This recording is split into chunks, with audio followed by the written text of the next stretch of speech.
Hola lectores, espero que se encuentren muy bien el día de hoy. Hoy vamos a platicarles de un libro de una autora mexicana que es originaria de la ciudad de Monterrey, Nuevo León. Esta autora sorprendió al mundo literario hace 5 años con una obra que tuvo mucha trascendencia en la literatura latinoamericana. Y la autora de la que les estoy hablando es de Sofía Segovia. Y la obra de la que vamos a hablar hoy es esta, que es El murmullo de las abejas. Yo tengo esta edición que publicó la editorial Lumen, que es en pasta dura. Y es una edición muy bonita, me gustan las naranjas, me gusta cómo está editada, me gusta que este es un libro cosido, me gusta que es un libro en pasta dura, entonces creo que esta edición es de mis favoritas que he visto de este libro. Como ya saben, antes de hablar tal cual del libro, vamos a platicar un poco de la autora. Sofía Segovia nació en la ciudad de Monterrey en 1965. Ella estudió la licenciatura en comunicación en la Universidad de Monterrey. Su primera obra se titula Noche de Huracán. Sin embargo, no fue hasta el 2015 que publicó esta novela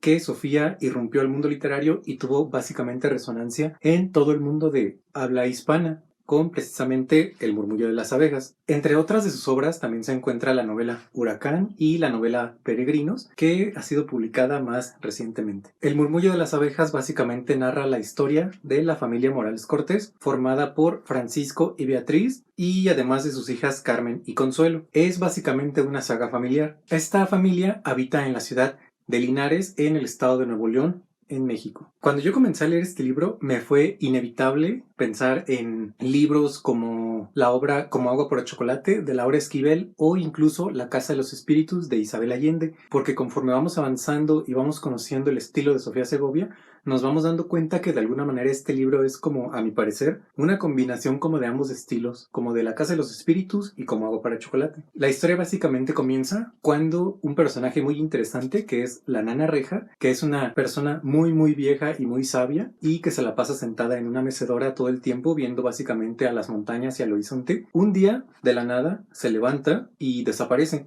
Entonces la gente no sabe si falleció, si escapó, no saben qué pasó con ella. Eventualmente la nana reaparece y reaparece de una manera muy espectacular porque trae un bulto en cada mano. En una mano trae a un panal de abejas y en la otra mano trae a un bebé recién nacido. Y es a raíz de la llegada de este niño que comienza a desarrollarse toda la historia que involucra a la familia Morales. Este niño lleva por nombre Simonopio y básicamente va a llegar a trastocar la vida de todos los personajes de esta novela. Simonopio es un niño con unas características físicas y mentales muy interesantes porque es un niño que ve la vida y a las personas de un modo distinto a como las ven las personas en general. Es muy interesante la época en la que se desarrolla esta historia. Básicamente es la época de la Revolución Mexicana, o sea, a inicios del siglo XX, y entonces la historia está contextualizada en estos tiempos, donde estaban en vigor leyes como la reforma agraria o donde vemos como las personas con tierras, que es el caso de la familia Morales Cortés, porque ellos son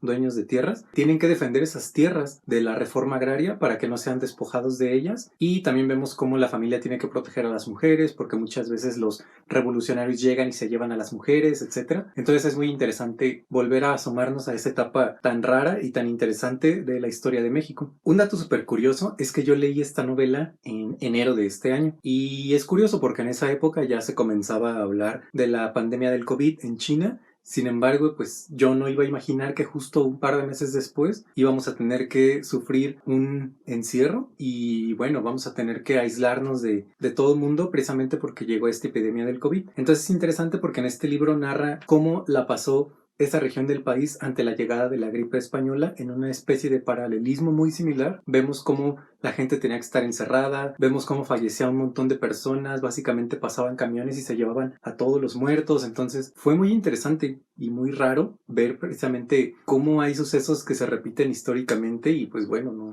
no están básicamente en nuestras manos. Como ustedes ya saben, en las reseñas no me gusta dar muchos spoilers, solamente sí quiero destacar que hay personajes muy bien hechos y que a mí me gustaron mucho. Personajes como el mismo Simonopio, la misma Nana Reja o incluso un personaje que es crucial en esta historia que es Anselmo Espiricueta, al cual vamos a llegar a entender muy bien cómo es que pensaba y por qué pensaba lo que pensaba. Es un libro que nos va a hacer reír, llorar, recordar a nuestros ancestros, analizar las costumbres de este país, nos va a hacer quizás tener cierto grado de nostalgia. Es una novela que realmente te lleva a muchas emociones a flor de piel. Y no solo eso, sino que además te lleva a reflexionar cuál es la perspectiva de vida que estamos teniendo en la actualidad, a qué cosas les damos más peso, si son las cosas materiales, si son las cosas que tienen que ver más con la calidad de las personas. Esos temas pues de alguna manera se tocan en este libro. La novela tiene recursos muy interesantes como del realismo mágico, y esto ayuda a que personajes como la Nana Reja o como Simonopio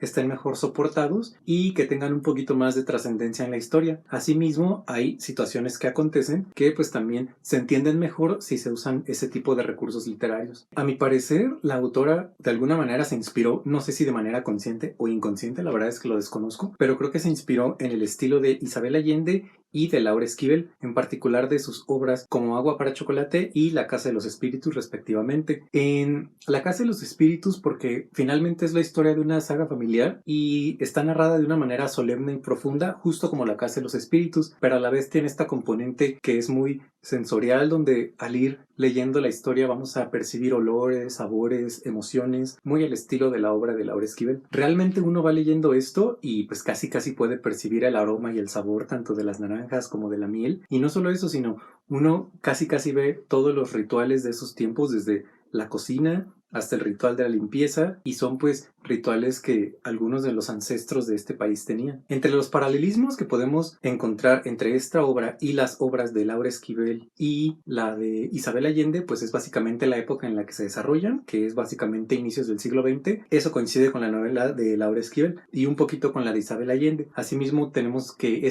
son sagas familiares, y también tenemos que tienen la componente del realismo mágico, esta componente sensorial, donde se describen muy bien los olores y las emociones y esas cosas. Entonces yo creo que sí, que efectivamente tienen son básicamente 3 novelas hermanas, y bueno, yo siento que más bien esta es como la hija de las otras dos, porque yo la siento como una combinación de ambas. Y bueno, al ser una saga familiar, pues vamos a conocer un montón de hechos por los que va a pasar esta familia, desde cómo tienen que modificar lo que están sembrando en sus tierras, cómo tienen que protegerlas del gobierno, cómo tienen que proteger a las hijas, porque bueno, pues se sabe que en esos tiempos de la revolución llegaban los revolucionarios y se llevaban a las mujeres. Cómo van a lidiar estos personajes con la llegada de Simonopio, porque como ya comenté, no solo es un personaje especial en su manera de ser y de pensar, sino también físicamente. Entonces, cómo la misma familia y el pueblo perciben a este personaje, que muchas veces es catalogado o es interpretado como un símbolo del mal, desafortunadamente, porque como casi siempre pasa, lo que desconoce el ser humano generalmente lo asocia al mal, y esa es parte de nuestra ignorancia siempre. Y bueno, es así como se desarrolla toda esta historia, que vale mucho la pena que ustedes conozcan por sí mismos. El final creo que está bien hecho, está bien planteado, me gusta. Sin embargo, no sé si está a la altura del resto de la narrativa de la novela. Ahora, tampoco es malo, no sé, simplemente creo que no me quedó a la altura del libro. Pero de todas maneras lo disfruté, no es malo, e incluso pues realmente hay muy pocas maneras en las que podría acabar esta historia que no sea la que planteó la autora. Entonces quizás no le pongan mucha atención al final, juzguen ustedes mismos. Y eso es básicamente todo en esta reseña. Quiero pedirles por favor que lo lean, es una propuesta interesante de una autora mexicana, y aunque ya hay varios libros en la literatura latinoamericana que vienen siguiendo esta línea desde tiempos del boom latinoamericano, y de todas maneras pues hay bastantes opciones para leer en este estilo, creo que Sofía tiene un estilo muy particular, de alguna manera es accesible su lenguaje, su estilo, es fluido, la historia se lee de una manera muy rápida, no te aburre, de hecho siempre quieres saber qué es lo que va a ocurrir, qué va a pasar con Simonopio, qué va a pasar con las tierras de esta gente, qué va a pasar con las hijas, con los papás, porque además la historia está narrada por uno de los descendientes de esta familia. Y entonces hasta que no vamos leyendo, ¿no?, vamos a descubrir quién es este descendiente y cómo se relaciona con los personajes de los que se está hablando conforme vamos transcurriendo la historia de la novela. Entonces, bueno, pues yo lo recomiendo mucho, ojalá lo puedan leer, y me gustaría mucho que me comentaran si ya lo leyeron, si les gustó, si no les gustó, si tienen esta edición en pastadura, si tienen la edición estándar en la portada naranja. Me gustaría saber qué cosas rescatan, si encontraron los mismos paralelismos con las obras que menciono o no, y todas esas cosas que son muy interesantes. Ya saben que me gusta leerlas en los comentarios. Y bueno, eso es todo por hoy, espero que se encuentren bien y cuídense mucho. Ya nos veremos en una próxima reseña en este canal. Abrazos literarios.